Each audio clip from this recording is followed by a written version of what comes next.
¿Qué tal amigos de Impacto Venezuela? Bienvenidos a una nueva edición de este su programa Sin Censura Cara a Cara. El día de hoy vamos a abordar un tema relevante y es el relacionado a lo que ocurrió recientemente en La Haya, en la Corte Penal Internacional, con la Sala de Apelaciones en el caso Venezuela 1.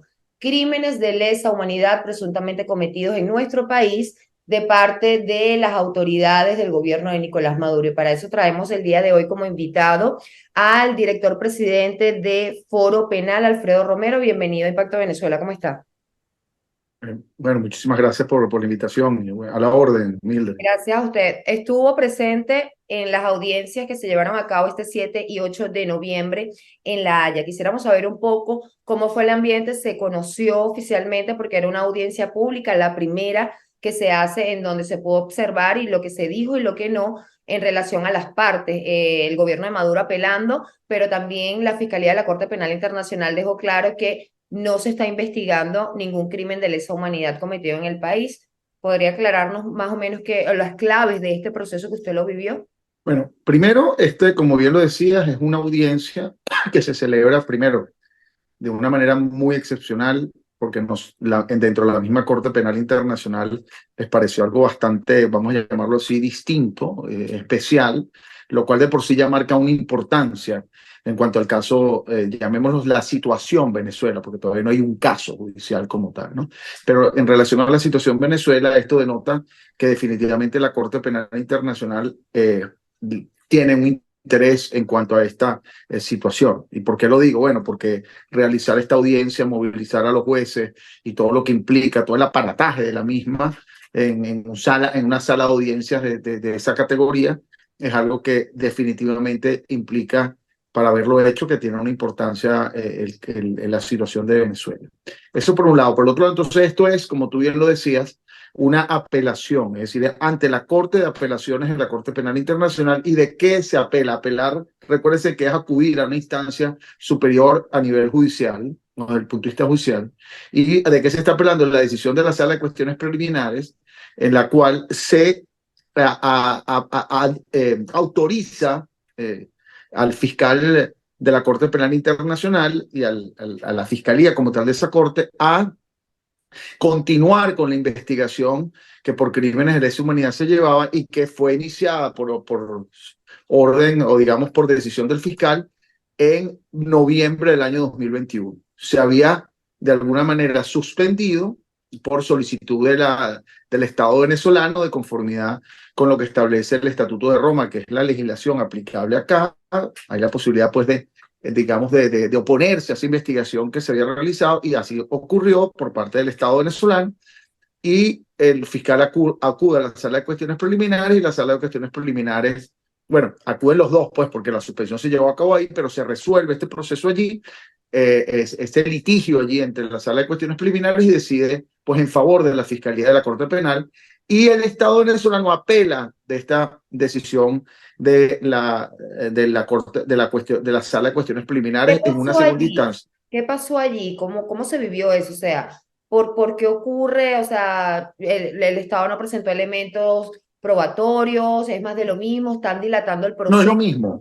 Es básicamente el Estado. Recuerda que aquí además no crean que el Estado venezolano está mal representado. El Estado venezolano, en este caso, está representado por abogados de muy alto nivel. Incluso me llama la atención porque son abogados, tanto se habla de colonización y de imperialismo, pero son un abogado de la Unión, inglés, de Inglaterra, pues del Reino Unido, y otro abogado español y otro abogado belga, ¿no? Es decir, aquí no hubo representación de ningún abogado latinoamericano, que hay, por cierto, en la Corte Penal Internacional, abogados admitidos. Bueno, yo soy admitido ante la Corte Penal Internacional, y así como yo hay otros abogados de otras nacionalidades, pero no necesariamente son de los países que llaman colonizados. Digo porque me llamó bastante la atención el hecho de que en el propio discurso del ministro ante la Corte Penal Internacional, un discurso bastante político, pero se hablaba de colonización, etcétera, imperialismo, y los abogados que estaban básicamente al lado eran de esos países, y obviamente no son abogados que lo estén haciendo gratuitamente, todo lo contrario, ¿no? Abogados muy costosos, pero ciertamente es una representación que tiene el Estado nada, digamos, envidiable, una representación bastante importante. Desde ese momento ya habían presentado estos argumentos donde entre la sala de cuestiones generales se señalaba que había investigaciones realizadas en Venezuela, que la fiscalía está realizando investigaciones de diversos tipos, etcétera, etcétera. Eso mismo más o menos que ocurrió allí, pero por escrito. Se apela y en este momento es que se produce pues esta audiencia que, repito, ha podido haberse producido o no, es decir, no obligatoriamente la Corte de Apelaciones está obligada a realizar esta audiencia oral, ha podido simplemente recibir los escritos, como ocurrió en la sala de cuestiones preliminares, y resolver esta situación. Por eso la importancia. Ahora bien, veamos entonces qué ocurrió aquí. Lo importante es que por primera vez se habla del caso o de la situación de Venezuela y de crímenes de lesa humanidad ante una corte y se hace una audiencia pública y se exponen, digamos, de alguna forma, estas preliminares alegatos de las partes. ¿Qué ocurrió? La Fiscalía señala que ha venido, que ha conocido la existencia de crímenes de lesa humanidad y que hay suficientes elementos para que considerar que existen y pide la autorización para realizar una investigación. El Estado se opone y dice, no realiza la investigación porque yo Estado tengo unas instituciones que están investigando esos crímenes de lesa humanidad que tú dices que se están cometiendo. ¿Qué pasó aquí?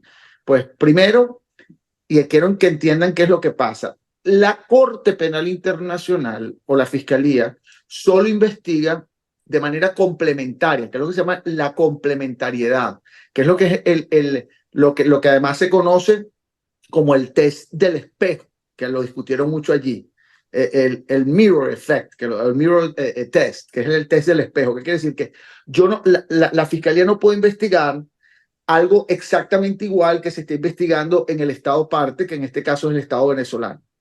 ¿Qué quiere decir? Que si yo estoy investigando crímenes de lesa humanidad de tortura cometidos dentro de una persecución política, no puede estar el Estado venezolano investigando lo mismo porque se dan dos investigaciones paralelas que van a chocar. Entonces, lo que se está probando aquí y lo que está demostrando la Fiscalía es que esta investigación, que sería el test del espejo, no se está realizando en Venezuela. Lo que demuestra, lo que está intentando demostrar el Estado venezolano es que sí, está realizando las investigaciones suficientes y además incorporó unos elementos distintos que creo que no vienen mucho al caso, pero, o sea, son importantes, pero quizás no explican bien el elemento básico. Pero, entre otras cosas, dice, bueno, además somos un Estado soberano y el Estado soberano puede determinar si existen o no crímenes de lesa humanidad. Y ahí hubo un choque con la Fiscalía y le dijo, no pueden imponerle al Estado soberano que lo que ustedes consideran que son crímenes de lesa humanidad, somos lo suficientemente soberanos como para realizar nuestra propia investigación y determinar qué crímenes. Para mí, este argumento en particular es totalmente no absurdo, sino contrario incluso a la existencia de la Corte Penal Internacional, porque si los estados tuviesen la absoluta pues libertad de determinar si hay crímenes o no, pues no procedería la Corte Penal Internacional, o sea, no tiene necesidad de existir la Corte Penal Internacional. La Corte Penal Internacional, y con esto te concluyo esta primera parte, existe precisamente para investigar crímenes de lesa humanidad porque los estados no lo investigan y porque si no como no lo investigan porque de alguna manera quieren proteger a personas involucradas, pues el crimen quedaría impune. Y el objetivo de la Corte Penal Internacional es precisamente que los crímenes de lesa humanidad en el mundo no queden impunes y que el crimen de lesa humanidad, si es que luego una investigación y un proceso judicial se determina, no quede impune en Venezuela. No sé si, y después te digo otra cosa que es importante lo que viene de ahora en adelante, ¿no? Exactamente, ¿qué viene ahora? Esto es un triunfo para las víctimas, ¿no? Bueno, digamos lo que es un llamado de esperanza, es una luz ahí que se ve que hay una Corte Penal Internacional ocupada del caso de Venezuela, porque lo que se había visto hasta avanzando ahora. rápido también. Sí, pero lo que se había visto hasta ahora era, bueno, un fiscal que llegó a Venezuela, que abrió una investigación, unos documentos que la gente probablemente no leía o no entendía. Ahora se vio por primera vez una audiencia donde se expuso claramente la situación venezolana y además algo muy curioso que nunca había pasado en la corte, jamás, es que además se habló en español.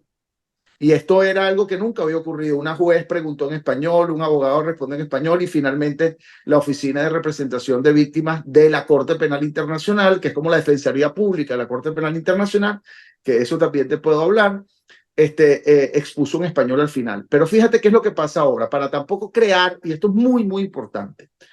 A mí lo que me preocupa de esta audiencia, que evidentemente es algo positivo, digamos, para la justicia y se hace la importancia del caso, y las víctimas ven hay una luz, digamos, al final del túnel, es que no pueden crearse expectativas de que va a haber una decisión, por ejemplo, en relación con situaciones planteadas en Venezuela en corto plazo. Y quiero en eso ser claro.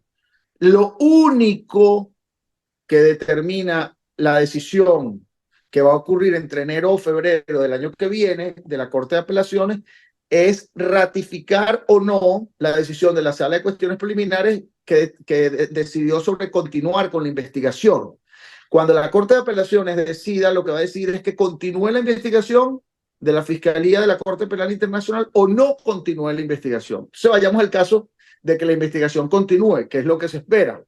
Ok, si continúa la investigación, entonces continúa porque no se ha paralizado. Ese es otro punto que fue aclarado luego por la representación de la Fiscalía de la Corte Penal Internacional, que hubo una confusión de que se había suspendido la investigación. No, la investigación no está en proceso.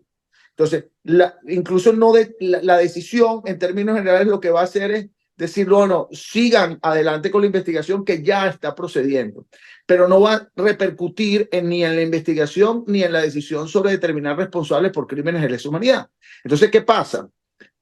Lo importante es la conclusión que la Fiscalía lleva a cabo en cuanto a la investigación, el resultado que va a determinar, como en cualquier proceso judicial, una imputación a algunas personas por crímenes de lesa humanidad, luego de una investigación bien metódica que debe llevarse a cabo, acumulando evidencia, etcétera, etcétera, etcétera, para luego entonces comenzar un proceso judicial y determinar responsabilidades. Entonces ustedes me preguntan, bueno, pero entonces ya va a haber justicia y tal. Bueno, obvio, pero para que haya justicia se requiere trabajar con los métodos de justicia que implica, entre otras cosas, el respeto al debido proceso, el derecho a la defensa. Y ese respeto al debido proceso, el derecho a la defensa, es que incluso si se imputó a alguien y se determina, vamos a suponer, la captura de alguien y hay un proceso judicial que se lleva a cabo, ese alguien tiene su derecho a la defensa y un proceso que va a determinar responsabilidad o que puede determinar que esa persona, por ejemplo, que la fiscalía imputó y que luego acusó, no es responsable por crímenes de lesa humanidad.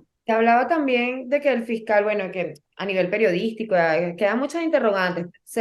Quiero entender que como estamos en un proceso de investigación, no pueden revelar detalles de lo que se está investigando, salvo que se dijo que tienen elementos que comprueban que se han cometido crímenes de lesa humanidad en Venezuela y que se sigue investigando, mas no podían precisar cuáles eran, suponemos que es porque está en investigación, no se lo podían decir al Estado específicamente cuáles eran, ¿no? Bueno, el Estado tiene información sobre los casos que ellos señalaron allí que les requirieron información específica. Y ese es el punto. Según lo que se dijo allí, yo no tengo información sobre cuáles son los casos, a pesar de que de alguna manera representamos víctimas, a pesar de tener contacto en la oficina de víctimas, porque es la obligación nuestra, obviamente, digamos, determinar que la investigación sea adecuada, etcétera.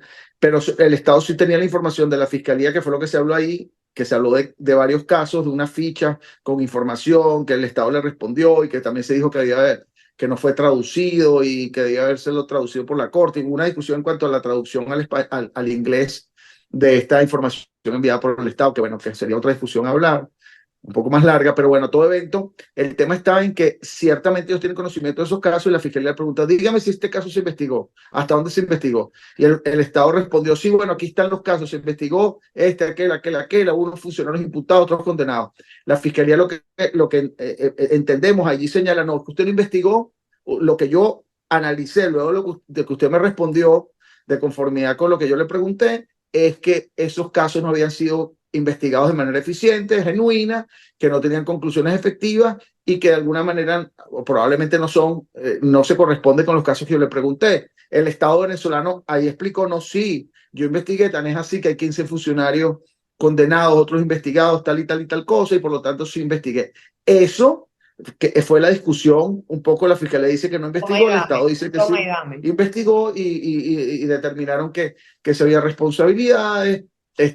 Pero hay un punto importantísimo aquí, que es irrebatible. Además de los casos que a nosotros nos consta como organización, muchas denuncias de tortura, todas las denuncias de tortura que por lo menos nosotros, a través en representación de víctimas, o las propias víctimas que representamos han hecho, ninguna ha sido respondida y estoy hablándote de más de 190 casos que tenemos constancia de que no han sido respondidos, por lo menos en casos de tortura. Y por no estoy parte del diciendo que haya Estado venezolano. responsabilidades. Y no estoy diciendo que haya responsabilidades o no. Estoy diciendo ni siquiera Que han no hay sido respondidas a ver si la investigación comenzó. Pero hay un punto importantísimo Eso es aquí. por parte del Estado venezolano, ¿no? No hay Sí, respuesta. el Estado dice que sí ha investigado y hay que ver en qué Bueno, circunstancias, pero ahí se fue diciendo un poco, claro, a lo abstracto, porque mira, yo no puedo revelar a qué caso me refiero, pero en este número de casos yo determiné que por más del 80% más o menos no se habían realizado investigaciones adecuadas.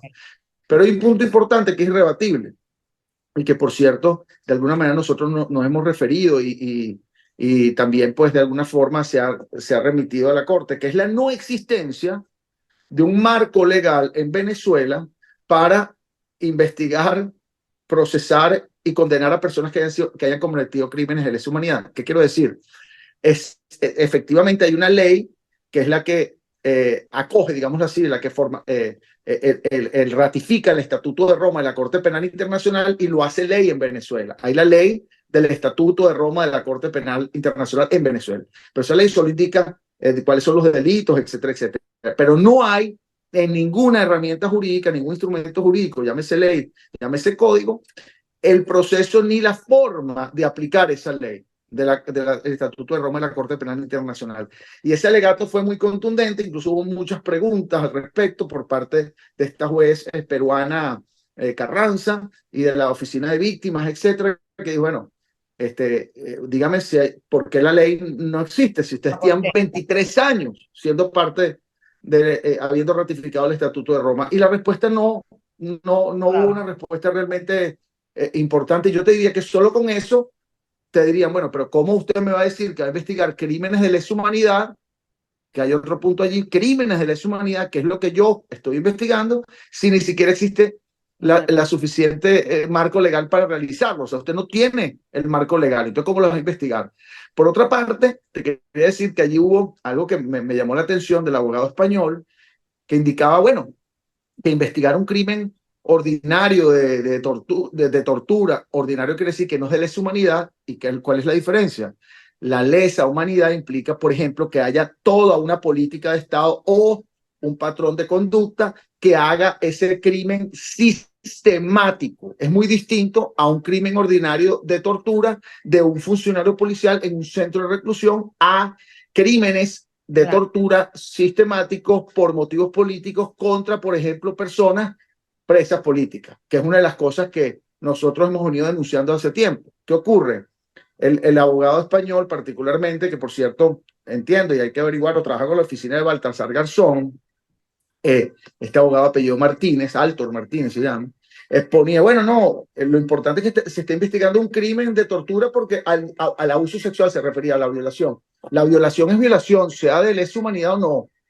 Y eso no es verdad, porque precisamente en lo que está enfocado esta investigación es el crimen de lesa humanidad. Y Paulina Macías, de la Oficina de Víctimas, le dijo muy claramente, yo quiero aclararle algo, violación, no toda violación es violación. La violación es muy grave, pero la violación de crimen de lesa humanidad es muchísimo más grave y precisamente eso es lo que estamos investigando. Si ustedes no están investigando violación de crimen de lesa humanidad, como es lo que se está investigando por parte de la Fiscalía, pues entonces obviamente la Fiscalía tiene razón porque no están, desde el punto de vista del test del espejo, ustedes están investigando una violación de carácter ordinario donde van a responsabilizar a un individuo no por crímenes de lesa humanidad, sino de conformidad con el Código Penal, y la Fiscalía en cambio está investigando violaciones o una violación que se llevó a cabo dentro de una sistematicidad de actos que está siendo investigada de conformidad con el marco legal que lleva la Corte Penal Internacional, que comienza pues con lo establecido en el Estatuto de Roma de la Corte Penal Internacional.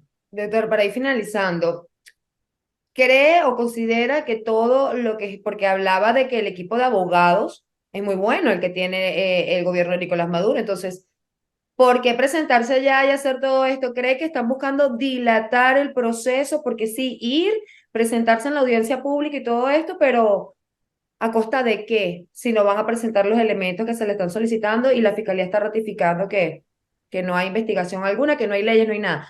Se dilata el proceso con este toma y dame que viene ahora, que le depara a las víctimas, que tienen que hacer los que están esperando justicia. Bueno, obviamente el intento, en este caso, de los representantes del Estado venezolano es dilatar el proceso. Por eso fue que se opusieron a la investigación. y al apelar también intenta dilatarlo, pero ya no lo pueden dilatar más porque no se suspendió la investigación. Recuérdense, la investigación continúa desde que la Sala de Cuestiones Preliminares, que es el de primera instancia, decidió continuar con la investigación. No se suspendió a pesar de que el Estado le requirió a la Corte de Apelaciones, que es donde se realizó la audiencia, que se suspendiera, y la Corte de Apelaciones decidió que no. Eso por un lado. Si se está claro de que no hay crimen de lesa humanidad en Venezuela, que es otro de los puntos, porque se ha dicho que no lo hay, porque eso es lo que decía la Fiscalía también. Bueno, usted dice que no hay crimen de lesa humanidad, lo ha dicho en muchas ocasiones. Entonces, si usted dice ya que no hay crímenes de lesa humanidad, ¿cómo me está diciendo que está investigando crímenes de lesa humanidad si antes de haber investigado usted ya me dijo que no había? O sea, ya está presume que no había sin haber investigado, que es una de las cosas que realmente son para mí Claro. un elemento muy básico, ¿no? Es decir, Sí, usted dice que no hay crimen de lesa humanidad, pero dice que está investigando. Es contradictorio, ¿no? sí. Que dice que no hay, pero dice a su vez que está investigando. ¿Cómo si dice que no hay, está investigando si ni siquiera ha investigado para determinar si hay o no? Pero bueno, en cualquier caso, quiero decirte que si esto, la ida allá y acudir a la audiencia pública no es necesariamente una fórmula de dilatar, es hacerse presente y tratar de lograr, obviamente, que esta continuación no prosiga. Pero recuérdate que el Estado venezolano es parte de la Corte Penal Internacional del Estatuto de Roma. Y quiero también decirte algo para evitar confusiones. Una, aquí la Fiscalía está litigando y la Corte está decidiendo en relación con un litigio entre Fiscalía y Estado venezolano. Estado, no confundan Estado con representantes del gobierno, con una persona que haya cometido un crimen. El Estado puede ser con el gobierno actual, con el gobierno posterior, con el gobierno anterior, y esos tienen una participación en esto por ser Estado parte de la Corte Penal Internacional. La Corte Penal Internacional tiene, digamos, una instancia política, que es la Asamblea de Estados Partes, constituida por estados que aportan dinero a la Corte, y otro que es la parte técnica de investigación, etc. Aquí lo que está litigando es el Estado venezolano, que dice como Estado, pongámoslo sin colocarle adjetivos políticos, que si el Estado es responsable de qué, o los funcionarios. No, el Estado está probando como Estado venezolano que sus instituciones de justicia funcionan. Y lo que está tratando de decir el Estado venezolano, viéndolo de manera, digamos, objetiva, es que ¿por qué me vas a investigar algo cuando mis instituciones son lo suficientemente creíbles, Claro. respetables para investigar y imparciales?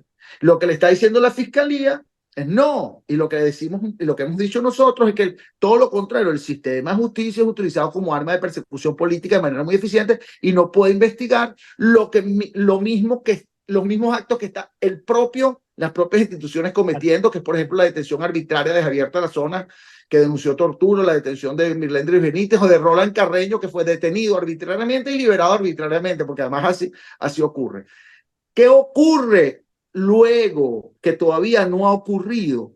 La Fiscalía entonces sí litiga contra algún imputado o perpetrador que no tiene necesariamente que ver con el Estado, pero que de alguna forma participó en algún acto sistemático, por ejemplo, de tortura. El perpetrador no representa al Estado, ni el Estado representa al perpetrador, porque la responsabilidad en cuanto a crímenes de lesa humanidad es individual. Es Pepito Pérez que cometió un crimen de lesa humanidad. Pepito Pérez no es el Estado, ni el Estado es Pepito Pérez. Y eso no tiene nada que ver con este proceso. Por eso es que no hay que crear falsas expectativas.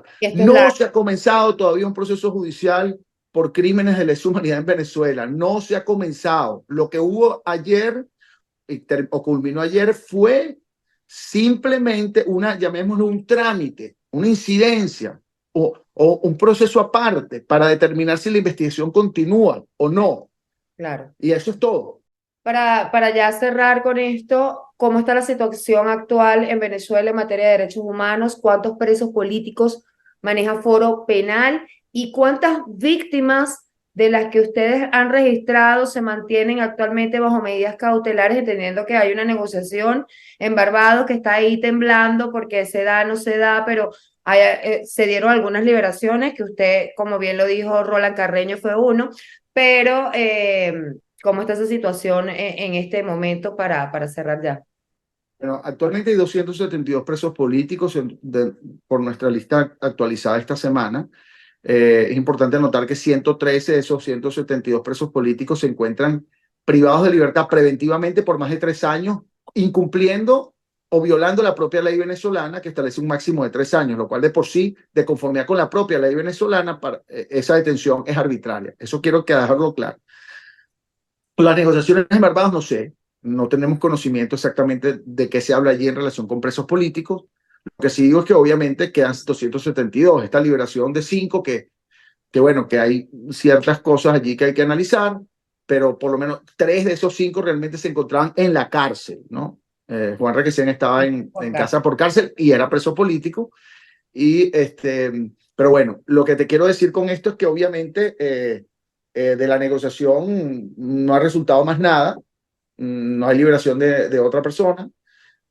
Ojalá se logre la liberación de uno para nosotros es, es importante, no quiere decir que no, le aplaudimos y bienvenido a la libertad si sea uno, pero obviamente lo que no puede permitirse es que exista la prisión política en Venezuela como arma no solo de persecución, sino de intimidación, incluso que exista medidas cautelares, más de 9.000 personas con medidas restrictivas a su libertad, que habiendo salido de la cárcel todavía se mantienen sometidos a un tribunal, por ejemplo, y que sigue existiendo lo que hemos llamado las puertas giratorias, que se encarcelan personas o se excarcelan personas, se liberan, pero a su vez se encarcelan ¿Se otras. siguen cometiendo crímenes de lesa humanidad en Venezuela Bueno, actualmente? eso es algo que nosotros lo hemos dicho, obviamente que sí. Mientras siga existiendo esa detención arbitraria con fines políticos, ya de por sí la detención arbitraria con fines políticos es crimen de lesa humanidad. Mientras sigan existiendo presos políticos en Venezuela, seguirán existiendo crímenes de lesa humanidad de detención arbitraria. Mientras sigan existiendo torturas no investigadas en Venezuela, serán siendo crímenes de lesa humanidad de tortura. Mientras sigan existiendo asesinatos de personas que protestan, serán crímenes de lesa humanidad de protesta por lo sistemático que implica o desapariciones forzosas, ¿no?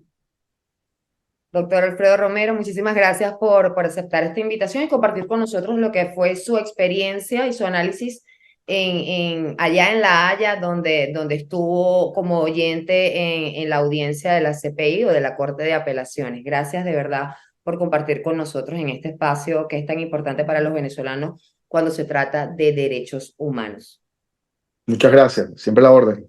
Gracias a toda mi audiencia también por acompañarme cada domingo en este su espacio sin censura. Recuerden que también para más información pueden visitar www.impactovenezuela.com y nuestras redes sociales @impactove. Soy Mildred Manrique, hasta la próxima.